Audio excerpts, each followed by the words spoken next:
पार्लमेंटमधील माझे सहकारी आदरणीय धैर्यशील माने,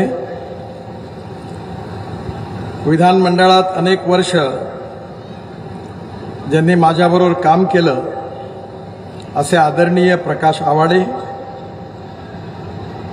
कर्नाटकमधल्या माजी मंत्री आमदार शशिकलाताई, मकरंद देशपांडे, माझे जुने सहकारी सुरेश हळवणकर, त्याचप्रमाणे रवींद्र माने, राजवर्धन पाटील, अमृत भोसले, PM पाटील, भाऊसाहेब आवळे,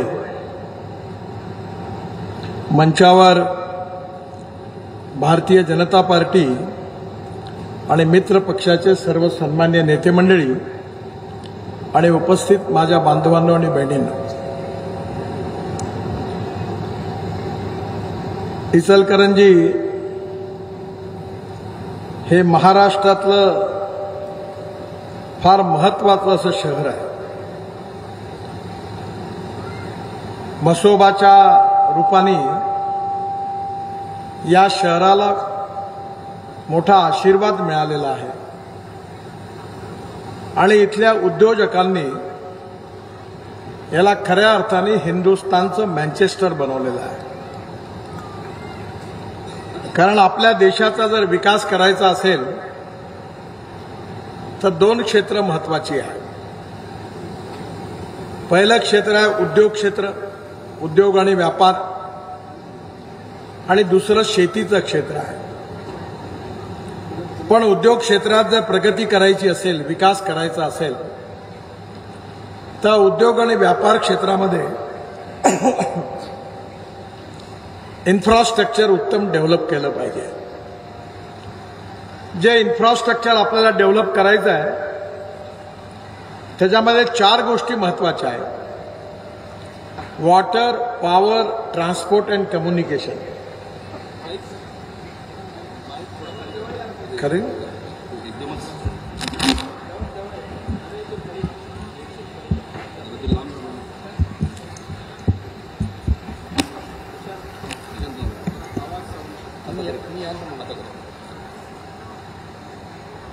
जर आपल्याला उद्योग आणि व्यापार क्षेत्रामध्ये प्रगती करायची असेल तर इन्फ्रास्ट्रक्चर डेव्हलप करणं अतिशय आवश्यक आहे. आणि इन्फ्रास्ट्रक्चर जर डेव्हलप करायचं असेल तर त्या इन्फ्रास्ट्रक्चरमध्ये 4 महत्त्वाच्या गोष्टी आहेत. एक आहे water, power, transport and communication. मला चांगला अनुभव मिळाला की मी शिपिंगचाही मंत्री होतो, वॉटर रिसोर्सेसचाही मंत्री होतो, MSMEचाही मंत्री होतो आणि रस्त्याचाही मंत्री आहे. त्यामुळे निश्चितपणे आपल्या देशामध्ये माझ्या लक्षात आलं की आपण जोपर्यंत चांगलं इन्फ्रास्ट्रक्चर डेव्हलप करत नाही तोपर्यंत आपल्या देशाची प्रगती आणि विकास काही होऊ शकत नाही. आपल्या सगळ्यांना माहिती आहे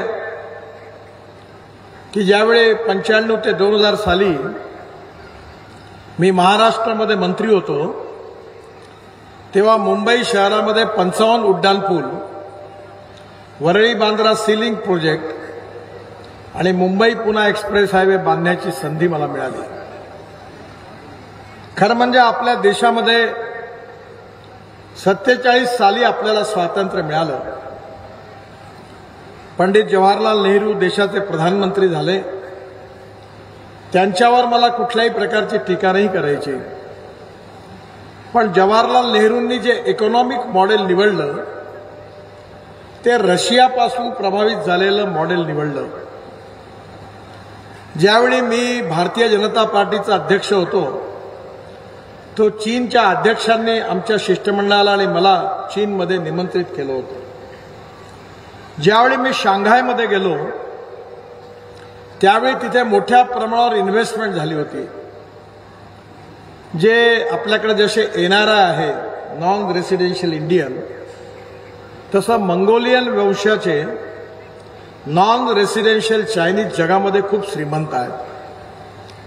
आणि त्यांनी मोठ्या प्रमाणावर पब्लिक प्रायव्हेट इन्व्हेस्टमेंट चायनात आणली आणि चायनाच्या विकासाला सुरुवात झाली। मी ज्यावेळी चायनाच्या कम्युनिस्ट पार्टीच्या कार्यालयात गेलो तेव्हा तिथल्या प्रमुख लोकांना मी प्रश्न विचारला की तुमचा लाल झेंडा सोडून बाकी सगळी कम्युनिस्ट पार्टी बदलून गेली, तुम्ही आता लिबरल इकॉनॉमीची गोष्ट करता आहात। तेव्हा त्यांनी मला सांगितलं की आम्ही देशाच्या हिताकरता ते करण्याचं ठरवलं। आज लाल झेंडा आणि कम्युनिस्ट विचार रशिया आणि कम्युनिस्ट चायनामधून संपला। तुम्हाला जर कधी हंगेरी नावाच्या देशात जाण्याची संधी मिळाली तर हंगेरीची जी राजधानी आहे त्या राजधानीमध्ये एक मोठा बगीचा आहे आणि त्या बगीच्याच्या एका कोपऱ्यामध्ये खूप मूर्त्या अशा उखडलेल्या आहेत त्या कोपऱ्यात ठेवलेल्या आहेत। कार्ल मार्क्स पासून लेनिनपर्यंत सगळ्यांच्या मूर्त्या त्या ठिकाणी ठेवल्या आहेत। मी ज्यावेळी तिथे गेलो होतो तेव्हा त्यांना विचारलं की इथे का ठेवल्या, तेव्हा त्यांनी सांगितलं की ज्यावेळी कम्युनिस्ट पार्टीच्या विरोधात क्रांती झाली तेव्हा लोकांनी या सगळ्या मूर्त्या उखडून टाकल्या आणि त्या शेवटी एका ठिकाणी या बगीच्यामध्ये ठेवल्या आहेत। म्हणजे कम्युनिस्ट पार्टी रायटिस्ट असो, लेनिनवादी असो की मार्क्सवादी असो जवळपास संपल्या। त्यावेळी 3 विचार महत्वाचे होते। एक होता कम्युनिस्ट विचार, दुसरा होता समाजवादी विचार आणि तिसरा होता पुंजीवादी विचार। पण काळाच्या ओघामध्ये आता कम्युनिस्ट पार्टी आणि त्याचा विचार कुठे राहिला नाही आणि समाजवादी पार्टी जी होती त्याचेही नेते मोठमोठे होते। जॉर्ज फर्नांडिस साहेब, मधु लिमय, मधु दंडवते, राम मनोहर लोहिया यांचा मोठा बोलबाला होता। पण समाजवादी पार्टी पण संपली आणि जे पुंजीवादी अर्थव्यवस्थेचे समर्थक होते त्यांची एक स्वतंत्र पार्टी होती आणि ती पार्टी गुजरातमध्ये आणि मुंबईमध्ये अनेक लोक त्या पार्टीमध्ये होते। अमेरिकन पुंजीवादी अर्थव्यवस्था लिबरल इकॉनॉमीचे ते समर्थक होते पण ती पण संपली। या तिन्ही विचाराच्या नंतर स्वाभाविकपणे जगामध्ये असा विचार सुरू झाला की जर आपल्याला प्रगती आणि विकास करायचा असेल तर कोणतं मॉडेल आपण निवडलं पाहिजे। आणि विशेष रूपाने आपल्या भारतामध्ये पंडित जवाहरलाल नेहरूंनी रशियाचं मॉडेल निवडलं होतं। स्टील फॅक्टरी सरकारने काढल्या, टेक्सटाईल मिल सरकारने काढल्या, पॉवर प्रोजेक्ट सरकारने काढले, एअर इंडिया, इंडियन एअरलाइन्स सरकारने काढलं, कर्नाटकमध्ये सोन्याच्या खाणी सरकारने काढल्या। आणि दुर्दैवाने हे सत्य आहे की जिथे राजा व्यापारी बनतो तिथे जनता भिकारी बनते। ज्या देशाचा राजा व्यापारी त्या देशाची जनता भिकारी असं म्हटलं जातं। आणि मी याकरता म्हणू शकतो की माझ्या अध्यक्षतेखाली एक कमिटी आहे डिसइन्व्हेस्टमेंटची आणि दररोज अजेंडा येतो आणि प्रत्येकाच्यात घाटा। एअर इंडियामध्ये 70,000 कोटी रुपयाचा घाटा होता। खरं म्हणजे टाटाकडनं एअर इंडिया घेण्याची काही गरज नव्हती आणि त्यामुळे या सगळी मॉडेल फेल झाली।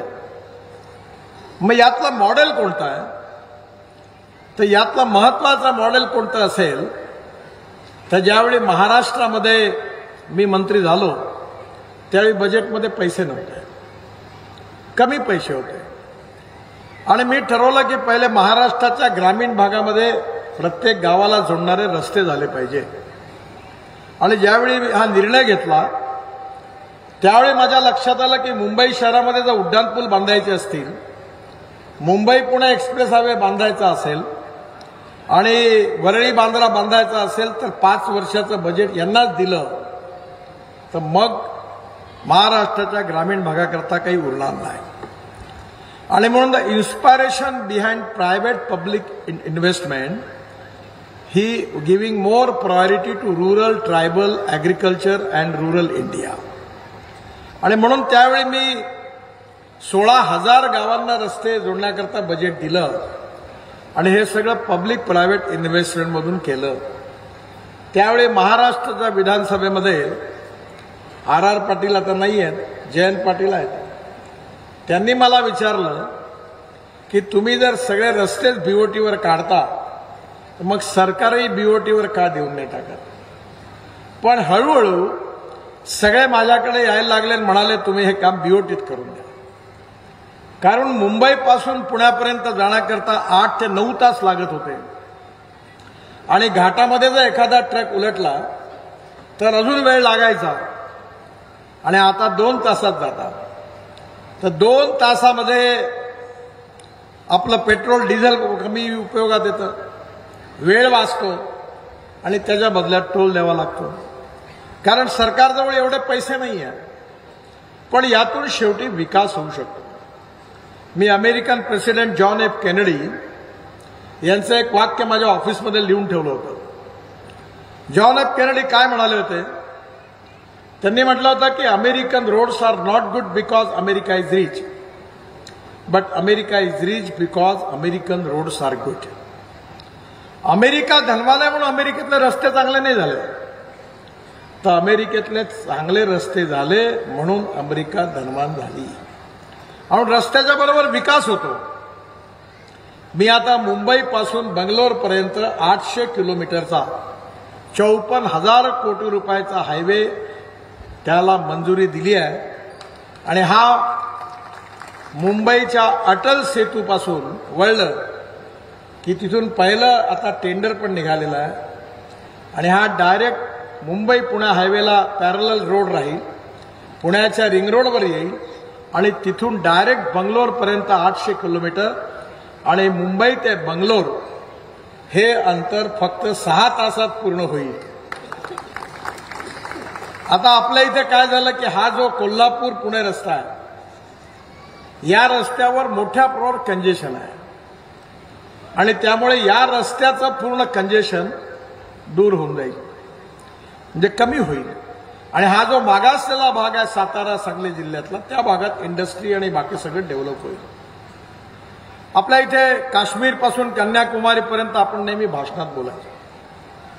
तुम्हाला बघा किती फायदा होतो. तुम्ही जर कधी मनालीला गेलात तर मनालीवरून रोहतांग पासपर्यंत जायचं असेल तर 3.5 तास लागायचे. आता अटल टनेल बांधली आहे, 3.5 तासाच्या ऐवजी आपण 8 मिनिटात येतो. आणि तिथून पलीकडे आलो की लद्दाख लेहपर्यंत हिमालयाच्या मधून आम्ही 8 टनेल बांधायला घेतले आणि रस्ता बांधायला घेतलाय. तिथून आपण कारगिलला येतो लद्दाख लेहवरून. तिथे आशियातली सगळ्यात मोठी टनेल 11.6 किलोमीटर 70-75% बांधून पूर्ण झाली.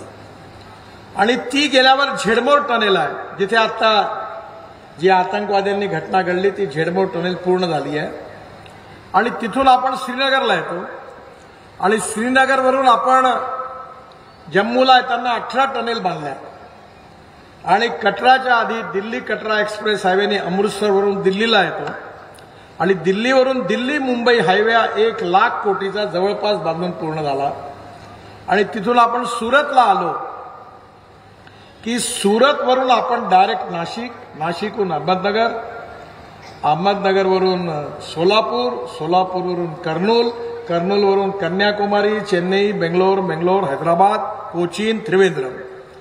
म्हणजे जेवढे दक्षिणेकडे जाणारे उत्तरेतले लोक आहेत ते आता कोल्हापूर आणि सोलापूरला येण्याची गरज नाही, ते सुरतवरूनच वळून जाणार आणि या ठिकाणचं ट्रॅफिक कंजेशन आणि प्रदूषण कमी होणार.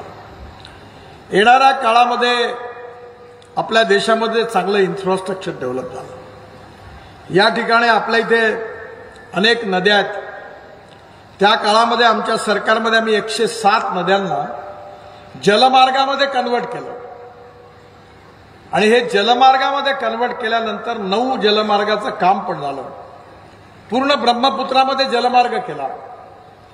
आणि त्यावेळेच्या बांगलादेशच्या प्रधानमंत्री दिल्लीला आल्या होत्या आणि सुषमाजींनी मला सांगितलं की यांची इच्छा आहे की बांगलादेशमध्ये मुंगली पोर्ट आहे तिथपर्यंत तुम्ही हे पोहोचवून द्या, हे ड्रेजिंग करून तिथे जलमार्ग बनवून दे, असं त्यांचं म्हणणं आहे. म्हणलं काय करायचं आहे? म्हणजे तुला करता आलं तर कर, बांगलादेशशी आपले खूप चांगले संबंध आहे, तर तुम्ही म्हणत असाल तर मी करून देतो. मी 290 किलोमीटर बांगलादेशात घुसूनही जलमार्ग बांधला आणि मुंगळी पोर्टापर्यंत पोहोचलो. आता बांगलादेशमध्ये मी तुमची बचत करून देणार. तुम्ही सध्या जे कंटेनर पाठवता ते JNPTला पाठवता. JNPTचा कंटेनर जाता कोलंबोला, कारण तिथे ट्रॅफिक जाम आहे खूप, आणि कोलंबोवरून मग ते चितगावला जातं. मी आता नवीन सुरू केला मार्ग, आत्ताच एक 8 दिवसात ते सुरू झाला, की तुमचा कंटेनर डायरेक्ट रेल्वेतून जाईल हल्दियाला आणि हल्दियावरून डायरेक्ट जाईल बांगलादेशमध्ये. त्या नदीच्या द्वारे 5 पोर्ट आहे, रिव्हर पोर्ट, डायरेक्ट बांगलादेशमध्ये चितगावपर्यंत जाऊ शकेल. आणि तुमची लॉजिस्टिक कॉस्ट 2.5 लाखाची जी आहे ती 1.25 लाख, 1 लाख ते 1.25 लाखापर्यंत येईल. अर्धा पैसा वाचेल. आपल्या इथली सगळ्यात मोठी समस्या आहे की आपल्या देशामध्ये लॉजिस्टिक कॉस्ट 14 ते 16% आहे. चायनामध्ये 8 ते 10% आहे. अमेरिकेमध्ये आणि युरोपियन कंट्रीजमध्ये ती 12% आहे. आणि आपण 16% असल्यामुळे आपली लॉजिस्टिक कॉस्ट जास्त असल्यामुळे एक्सपोर्ट मार्केटमध्ये आपण कॉम्पिटिटिव्ह होत नाही. आणि येणाऱ्या काळामध्ये आपल्या इथल्या कापसाच्या, आमच्या विदर्भात कापूस होतो, त्याच्या जीन्समधून जे आम्ही बेल तयार करतो त्या मार्गाने डायरेक्ट बांगलादेशला जाऊ, सूत जाऊ शकतं, कपडा जाऊ शकतो. आणि माझा अंदाज जर बरोबर असेल तर तुम्हाला सगळ्यात जास्त कपड्याचं मार्केट बांगलादेशमध्ये आहे, कारण तिथे रेडीमेड गार्मेंटचा व्यवसाय जगात पहिल्या नंबरवर होता. त्यामुळे आज ही पण एक अपॉर्च्युनिटी आहे, ब्लेसिंग इन डिस्गाईज. आज बांगलादेशमधली परिस्थिती थोडी बिघडली असल्यामुळे इचलकरंजीमधून आपण आपलं एक्सपोर्ट लॉजिस्टिक कॉस्ट कमी करून जर पाठवलं तर आपल्याला जास्तीत जास्त एक्सपोर्ट करता येईल. आणि आपल्या देशाकरता एक्सपोर्ट वाढवणं आणि इम्पोर्ट कमी करणं ही सगळ्यात मोठी देशभक्ती आहे. आपली इकॉनॉमी जर आपल्याला ग्रोथ रेट वाढवायची असेल तर आपल्याला एक्सपोर्ट वाढवलं पाहिजे आणि इम्पोर्ट कमी केलं पाहिजे. आज आपल्या शेतकऱ्यांची अवस्था अशी आहे, कापूस स्वस्त आहे, कापड महाग आहे, गहू स्वस्त आहे, ब्रेड बिस्किट महाग आहे, टमाटर संत्रे स्वस्त आहे, ज्यूस महाग आहे. याचं कारण आपण अॅग्रो प्रोसेसिंग इंडस्ट्रीज जेवढ्या करायला पाहिजे तेवढ्या नाही उघडू शकलो. Cold storage, pre cooling plant नाही उघडू शकलो. ब्राझीलमध्ये विशेषतः साखरेचा भाव ब्राझील ठरवतो, मक्याचा भाव अमेरिका ठरवतो, सोयाबीनचा भाव अर्जेंटिना ठरवतो, कारण आपण ग्लोबल इकॉनॉमीमध्ये आहोत. पण आता आम्ही जसं मागच्या वेळी इथेनॉल सुरू केलं तर आज मागच्या वर्षी मक्याचा भाव 1200 रुपये क्विंटल होता. यावर्षी इथेनॉल सुरू झाल्यामुळे मक्याचा भाव 2400 रुपये क्विंटल झाला. जर शेतकऱ्यांना भाव मिळवून द्यायचा असेल तर आज साखरेमध्ये, मी आता येत असताना मंगळवेढ्याला एक साखर कारखानदार मला भेटले. ते म्हणाले, तुम्ही इथेनॉल जर नसतं सुरू केलं तर आमच्या साखर कारखान्याचे आमचे बँड बाजा वाजला असता, तुम्ही वाचवलं. कारण आज साखर कारखाने इथेनॉलमुळे टिकले. Sugar cane juice to ethanol, molasses to ethanol, B heavy molasses to ethanol, corn पासून इथेनॉल, तांदूळापासून इथेनॉल, ज्वारीपासून इथेनॉल, बायोमास पासून इथेनॉल. आसाममध्ये नुमालीगडला आपण आता बांबूपासून इथेनॉल तयार केला आणि आता इथेनॉल हे अल्टरनेटिव्ह फ्युएल आहे. आमच्या सरकारची सगळ्यात मोठी उपलब्धी कोणती असेल तर आपल्या देशामध्ये 22 लाख कोटी रुपयाचं फॉसिल फ्युएल इम्पोर्ट होतं. 22 लाख कोटी. आणि हे सगळं पेट्रोल, डिझेल, गॅस आपण इम्पोर्ट करतो. मी ट्रान्सपोर्ट मंत्री असल्यामुळे मी आग्रह धरला की हे इम्पोर्ट आपल्याला समाप्त करायचं आहे. Electric bus, electric car, electric auto rickshaw, e rickshaw, mechanised driven e rickshaw सगळं आपण देशात आणलं. आणि आता आपण इथेनॉलवर चालणाऱ्या फ्लेक्स इंजिनच्या गाड्याही पण आणल्या. ज्याचा मी उल्लेख केला, ती टोयॅटोची इनोवा गाडी माझ्याकडे आहे. ती 100% इथेनॉलवर चालते आणि त्याचा ॲव्हरेज पेट्रोलशी तुलना केली ती 60% वीज तयार करते. तर 25 रुपये लिटर पेट्रोलचा भाव, 25 रुपये लिटर. आता Tata, Mahindra, Toyota, Hyundai, Suzuki सगळ्यांच्या गाड्या 4 महिन्यात बाजारात येणार आहे. आणि इंडियन ऑइल 400 पंप महाराष्ट्र, कर्नाटक आणि तामिळनाडू आणि उत्तर प्रदेशात सुरू करणार आहे. म्हणजे या राज्यातून आपण पेट्रोलला रिप्लेस करायचं आहे. आणि हे जर केलं आणि आपण ही 10 लाख कोटीची इकॉनॉमी झाली तर याचा सगळ्यात जास्त फायदा कोणाला होणार असेल तर तो ऊस उत्पादक शेतकऱ्यांना, इथेनॉल ज्यापासून तयार होतं त्या शेतकऱ्यांना होणार. आणि म्हणून ज्या नीती ज्या आहेत त्या महत्वाच्या. पंडित नेहरूंच्या काळामध्ये त्यांनी सिंचनाकरता प्राधान्य नाही दिलं, गावं जोडण्याकरता प्राधान्य नाही दिलं. मी जेव्हा महाराष्ट्रात मंत्री होतो, अटल बिहारी वाजपेयी प्रधानमंत्री झाले आणि त्यांनी मला बोलावलं आणि मला सांगितलं की प्रत्येक गावाला जोडणारी एक योजना तयार करा. त्यावेळी नाबार्डचे चेअरमन माझ्याबरोबर होते, रिझर्व्ह बँकेचे डेप्युटी गव्हर्नर होते आणि त्यांनी अभ्यास केल्यानंतर रिपोर्टमध्ये लिहिलं होतं की जर आपण प्रत्येक गावात उत्तम मजबूत रस्ता बनवला तर आपल्या देशाचा GDP 1,15,000 कोटी रुपये वाढेल. कारण गावाची स्थिती कशी होती, गावामध्ये शाळेची बिल्डिंग असेल तर शिक्षक नाही, शिक्षक असेल तर बिल्डिंग नाही, दोन्ही असेल तर विद्यार्थी नाही, तिन्ही असेल तर शिक्षण नाही. दवाखान्याची हालत अशी होती की डॉक्टर असेल तर नर्स नाही, नर्स असेल तर डॉक्टर नाही, दोन्ही असेल तर दवाई नाही, तिन्ही असेल तर कोण मरायला देईल असे दवाखाने होते. मी काँग्रेसच्या राज्यामध्ये विद्यार्थी होतो, शेती थोडी बघायचो आणि मी एक डेअरी टाकली होती. बँक ऑफ महाराष्ट्रामधून कर्ज घेतलं, 6 गाई घेतल्या, 2 म्हशी घेतल्या आणि ज्यावेळी पहिलं वेत झालं बरोबर, दूध मिळालं आणि मग गाय खाली झाली, म्हशी खाली झाल्या तर गावातला डॉक्टरच राहत नव्हता. गावात गाय गरम झाली, माणूस गेला डॉक्टर नाही, नागपुरात ना हेल्या कामात आला ना डॉक्टर कामात आला आणि शेवटी सगळ्या गाई म्हशी मी विकून टाकल्या आणि अक्कल खात्यात जमा केल्या. कारण खेड्यांना निग्लेक्ट केलं. गांधीजी म्हणायचे की आपली 90% लोकसंख्या गावात राहते आणि आज या 75 वर्षात 30 ते 35% लोकसंख्या ग्रामीण भागातली कमी झाली. याचं कारण सातत्याने 75 वर्ष जे स्वातंत्र्य मिळालं त्यातली 60 वर्ष काँग्रेस पक्षाला मिळाली. ग्रामपंचायत काँग्रेसची, पंचायत समिती काँग्रेसची, जिल्हा परिषद काँग्रेसची, महानगरपालिका नगरपालिका काँग्रेसच्या, दिल्लीत मुंबईत राज्य काँग्रेसचं.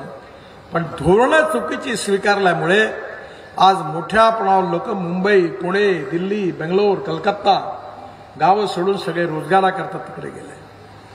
आणि म्हणून आज मला या गोष्टीचा आनंद आहे की या देशाचा विकास होत असताना या देशातल्या ग्रामीण भागाचा कसा विकास झाला पाहिजे या दृष्टीने एक इंटिग्रेटेड पॉलिसी यावेळी सरकारने तयार केली आहे.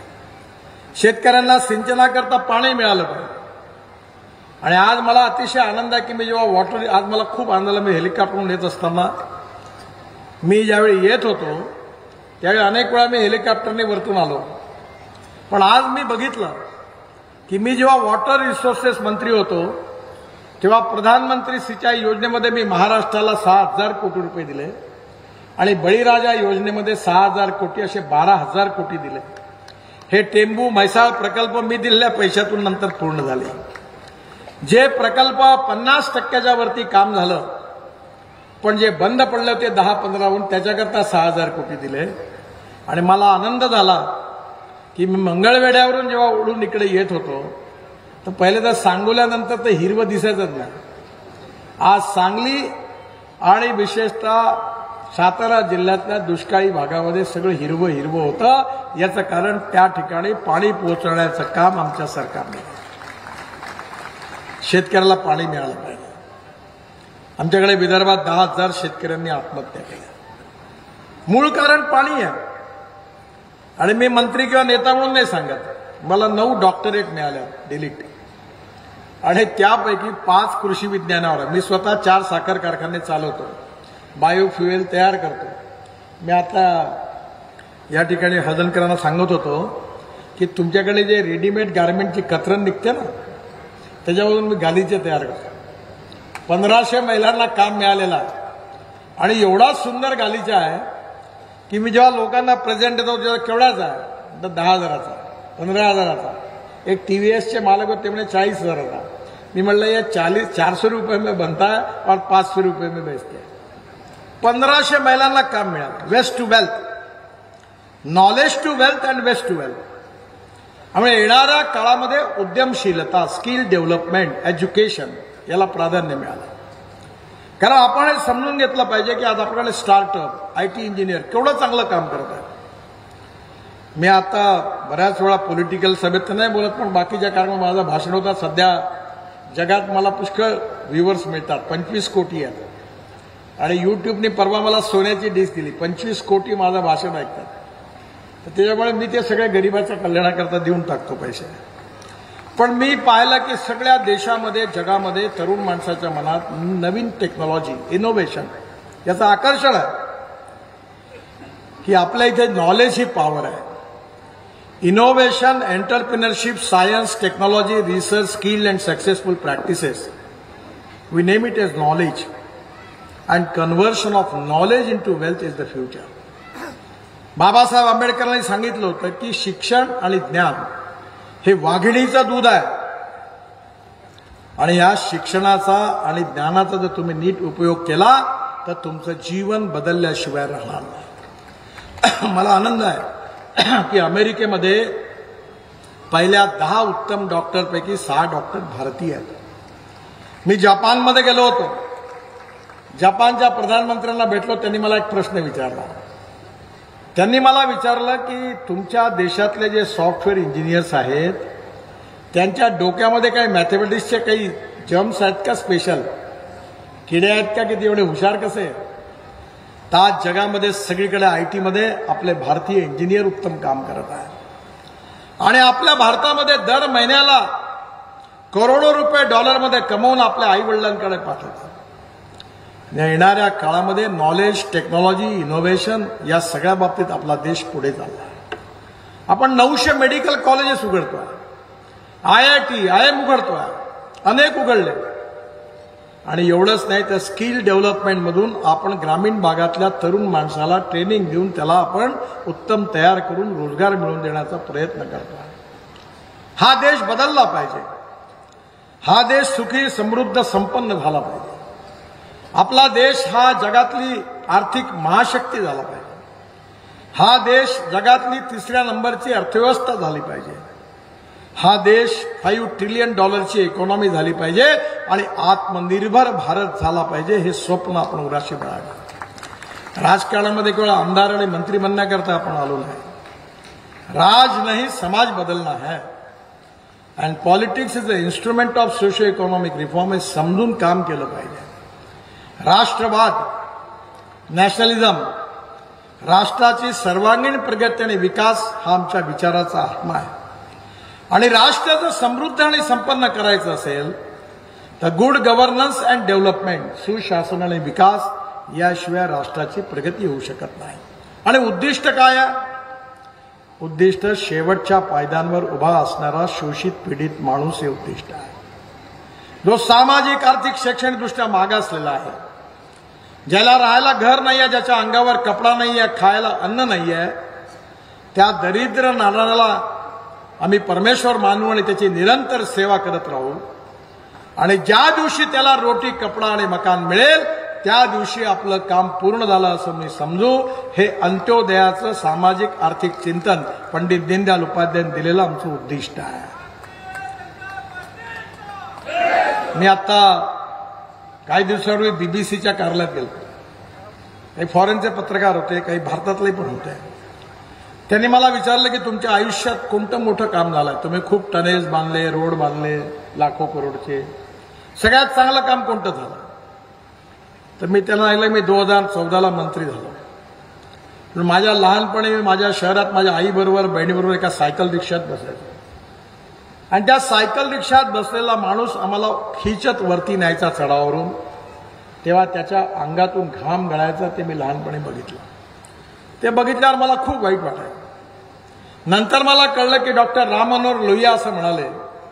हे मुलायम सिंग यादवनी पार्लमेंटमध्ये मी जेव्हा बिल आणलं होतं तेव्हा ते बोलले होते की राम मनोहर लोहिया असं म्हणाले की मी आयुष्यात या रिक्षात बसणार नाही, कारण गरीब माणसाचं शोषण करणारी ही प्रथा आहे. दीनदयाल उपाध्याय असं म्हणाला की ज्या दिवशी ही प्रथा बंद होईल तो या देशातला सुनहरा दिवस होईल.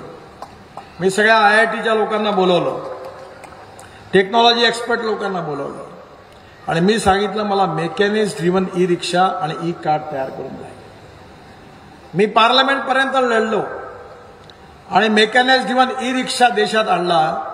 आणि मला आनंद आहे की जे 1.5 कोटी लोक, ज्यातले 70% शेड्यूल कास्ट आणि मुस्लिम समाजातले लोक धंदा करत होते, ते 1.5 कोटी लोक आता मेकॅनिक्स ड्रिव्हन ई रिक्षा चालवतात.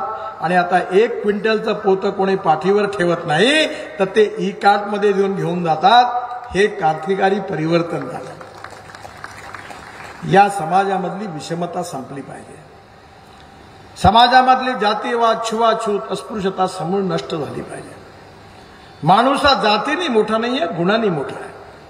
आपण बाबासाहेब आंबेडकरांची जात नाही विचारत, छत्रपती शिवाजी महाराजांची जात नाही विचारत, राजर्षी शाहू महाराजांची जात नाही विचारत, आपण महात्मा ज्योतिबा फुलेंची जात नाही विचारत, आपण ज्ञानेश्वर महाराजांची, तुकाराम महाराजांची, गाडगे महाराजांची, तुकडोजी महाराजांची आपण जात नाही विचारत. माणूस हा जातीने नाही, माणूस हा गुणांनी मोठा आहे. मी पण खासदार झालो 3ऱ्यांदा.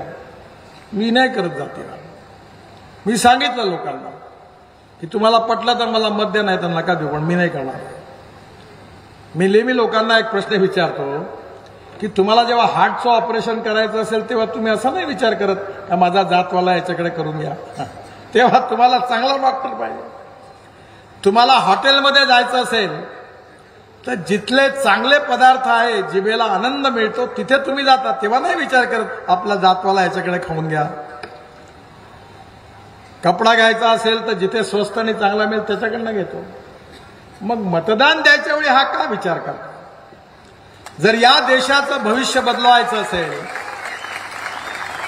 तर तुम्ही जर चांगले नेते आणि चांगल्या पार्टीच्या मागे उभे नाही राहणार तर कसा देश बदलणार आहे? आणि म्हणून लोकांनी जेव्हा लोकांमध्ये प्रगल्भता येईल आणि विचार करून जेव्हा लोक मत देतील तेव्हा आपोआप राजकारण बदलेल. जेव्हा नेत्यांना कळतं की लोकांना हे आवडत नाही, नेते हुशार आहेत, तुमचा रंग पाहून ते लगेच बदलतात. त्यांना माहित आहे कोणती टोपी घातली की निवडून येणार आहे. लोकांचा मूड कुठे आहे, बरोबर ती टोपी घालतात. म्हणजे नेते हुशार आहेत. पण तुम्ही जोपर्यंत आग्रही राहणार नाही की नाही आम्हाला असाच नेता पाहिजे, तोपर्यंत तुमच्या स्वप्नातला भारत, तुमचे भवितव्य बदलवायला होऊ शकत नाही.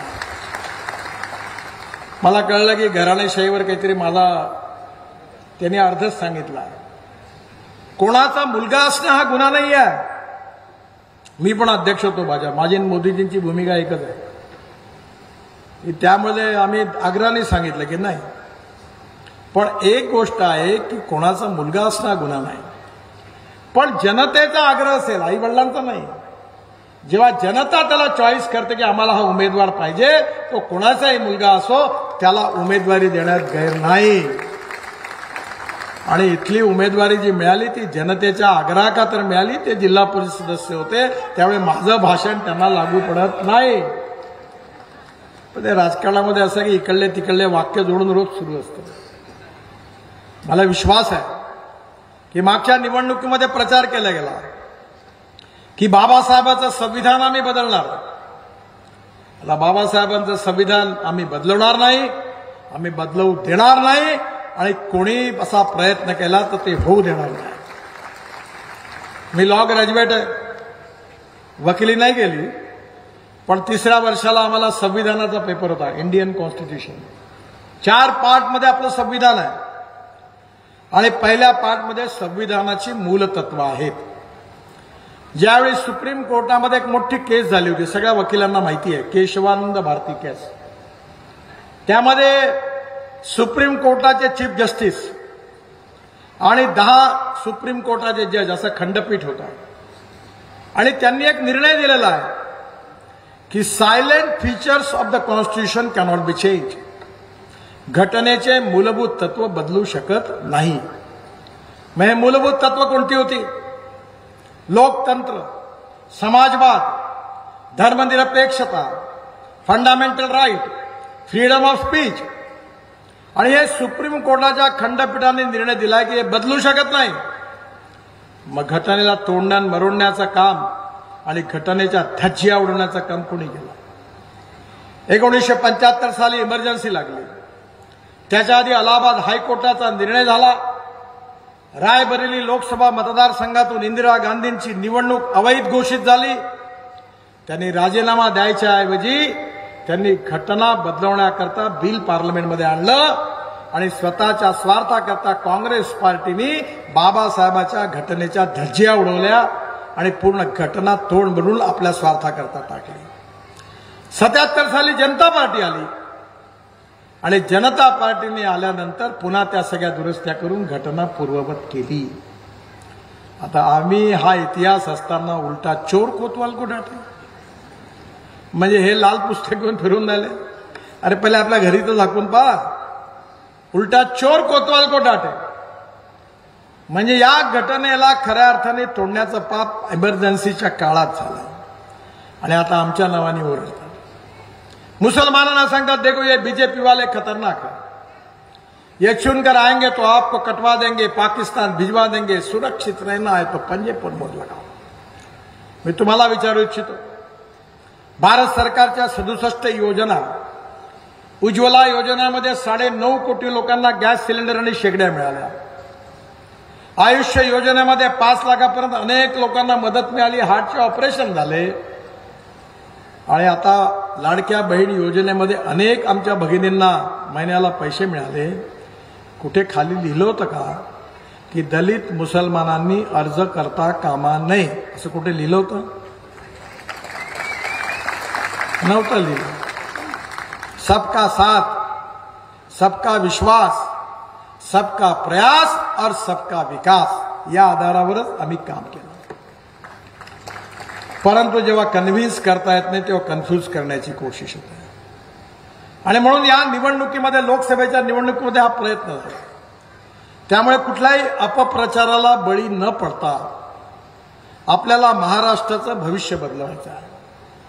मला आपण सांगा, मी 10 वर्षापासून मंत्री आहे. याच्या आधी काही मंत्री झाले नाही का केंद्रात?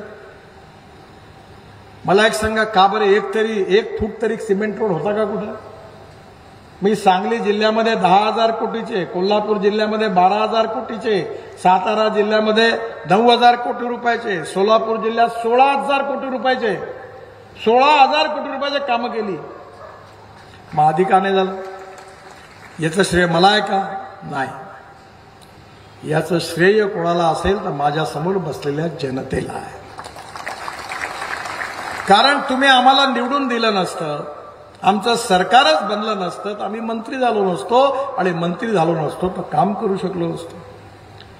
त्या टेंभू करता आणि म्हैसाळ करता किती चर्चा, किती वाद झाले मला माहिती आहे. मी रस्ते विकास मंडळाचा अध्यक्ष होतो.